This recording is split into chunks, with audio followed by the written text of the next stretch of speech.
The Thrivehood Podcast is a relevant life roadmap for boys and young men who want to thrive as they mature into manhood. I'll be your host, Tim Williams, and welcome to Thrivehood.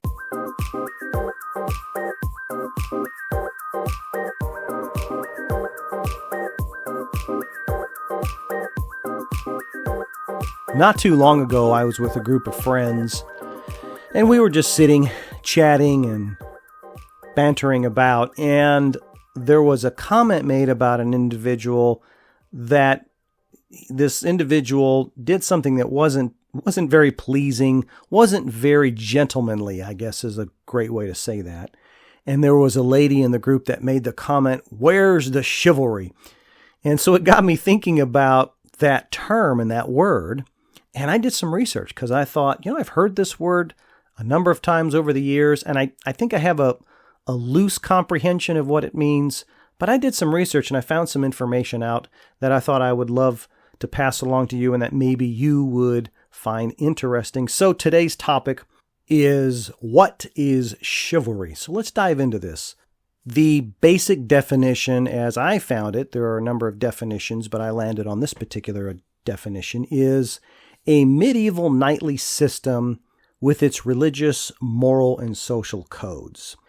Knightly, by the way, is not like night and day. It's knightly, like a knight in shining armor. Okay, just so we're clear. So a medieval knightly system with its religious and moral social codes. So let's unpack this a little bit. So chivalry, or as it is also known as chivalric code, it's sort of a loose, informal, even somewhat varying code of conduct that was developed between 1170 and 1220, and it is associated with the medieval Christian institution of knighthood. And knights and gentlemen's behaviors were governed by these social codes. So the idea of chivalry was birthed out of this idea and this concept that we as humans, mainly men, gentlemen, males, need to have a code, a set of guidelines, if you will, to help us be good, wholesome men and contributors to society. You hear me say that quite a bit. The idea of chivalry was popularized in medieval literature, and there is some particular literary work from something known as the Matter of France. In these writings, they related to the legendary companions of, you may have heard of this, Charlemagne and his men at arms. So this began the idea and the concept of chivalry and how important it is for men to adopt this philosophy.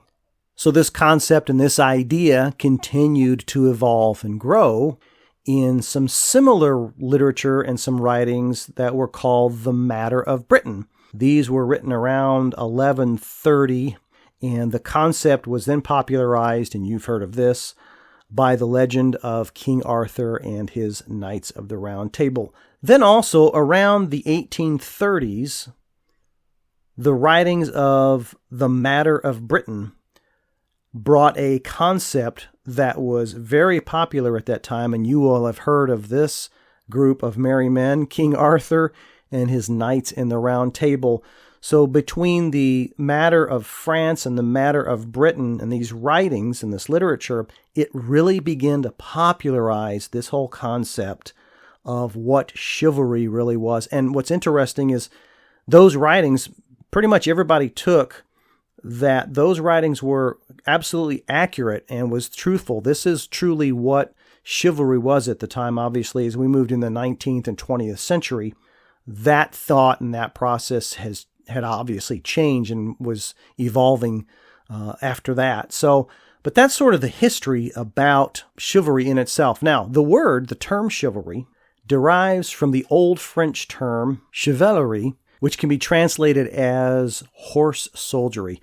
So the term actually, in its original definition, was referring only to horse-mounted men at the time. So obviously this concept originated in Europe and spread out over time. And its meaning in Europe has it's obviously been redefined to emphasize more in general society and moral values overall. The code of chivalry, as it stood by around the late Middle Ages, was becoming a moral system which really combined a kind of a warrior ethos, if you will, and courtly manners, the way that you held yourself, all combining to establish a notion of honor and nobility. And that's where we get to really today in our modern life, when we're talking about a man, someone that is of good quality, of good character. Honor and nobility really begins to be, I think, the foundation of what most men are trying to establish, I would believe anyway.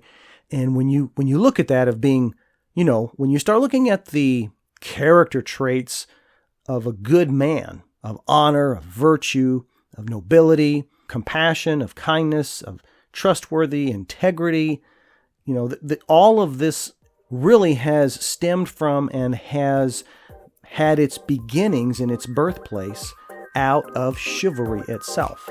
And until next time, my Thrivehoodians, stay strong.